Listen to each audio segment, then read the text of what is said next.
Un générique qui est en train d'être composé en ce moment même par Noah Lenoir du groupe Blue Ball Clan. Comment ça va, Dudu? Je te reçois aujourd'hui sur ce plateau. Tu es là pour nous parler de la relation que tu as depuis enfant avec les fruits de mer. Alors, fruits de mer, coquillages, crustacés, légumes de bord de plage. Tu nous disais tout à l'heure avant la pub que ça avait commencé à partir de l'âge de 6 ans. Oui, alors c'est-à-dire que ça a commencé à partir du moment où si tu veux, on est tous passés par là. Ma mère m'a expliqué qu'en mettant un coquillage à mon oreille, on pouvait entendre le bruit de la mer. Ce qui est très vrai, hein, vous pouvez essayer chez vous.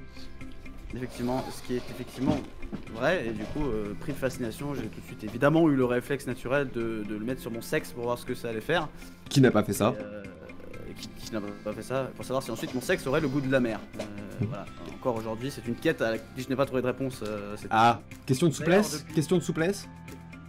Oui, question de taux de graisse, hein, plus globalement. Ouais. Mais du coup, là j'en suis à une étude scientifique randomisée où avec des micro-cravates, j'essaie de capturer le son de la mer dans les coquillages et de les transmettre via une onde.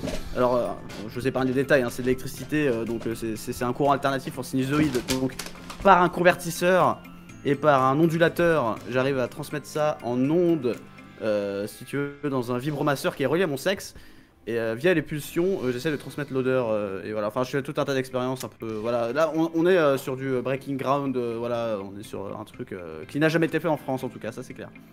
Et alors, tu as beaucoup milité dans ta jeunesse contre l'environnement, je me souviens, il y avait eu les grandes manifestations pour la réintroduction des centrales à pétrole dans le nord de la France. Oui, moi je suis pro-charbon, hein, de toute manière, pro-coal, moi je fais partie je suis de la coalition, moi, comme on appelle ça, dans le milieu. On a bien compris cet aspect-là vraiment de tout ce qu'on pourrait appeler ta carrière. Finalement, du coup les gens se demandent, et on a reçu beaucoup de questions là-dessus, est-ce que donc ce dispositif dont tu es en train de parler, qui fonctionne visiblement à l'électricité, est-ce qu'il est équitable, est-ce qu'il est renouvelable, est-ce que c'est éthique?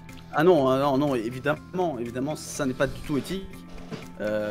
C'est au contraire designé pour... déjà c'est utilisable une seule fois, c'est à dire qu'à chaque fois que j'utilise une fois je dois le reconstruire. Ça demande, tu sais, ce genre de tout petit matériau dont je connais même pas le nom, mais c'est en Afrique et y a les gamins dans les usines et dans les grottes qui vont creuser pour les choper là, ça c'est affreux, c'est trop bien. Ça j'en demande beaucoup, j'en mets beaucoup dedans. Comme ça je suis sûr que ça fait tourner un peu, ça fait un peu carburer les pays du tiers-monde là, ils nous doivent bien ça. C'est un produit cosmopolite. C'est un produit qui vraiment met en œuvre des acteurs commerciaux du monde entier. Cosmopolite, cosmétique, beaucoup, Sinus Cos aussi, beaucoup tout ce qui est cos, c'est un produit pour tout le monde en fin de compte, mais pas pour le tiers-monde, ça c'est sûr. Donc merci beaucoup pour votre intervention. On peut acheter votre livre à partir du mois de septembre, dont rappelez-moi le titre déjà. Devinez pourquoi j'ai vomi ma mère, c'est ça le nom du titre.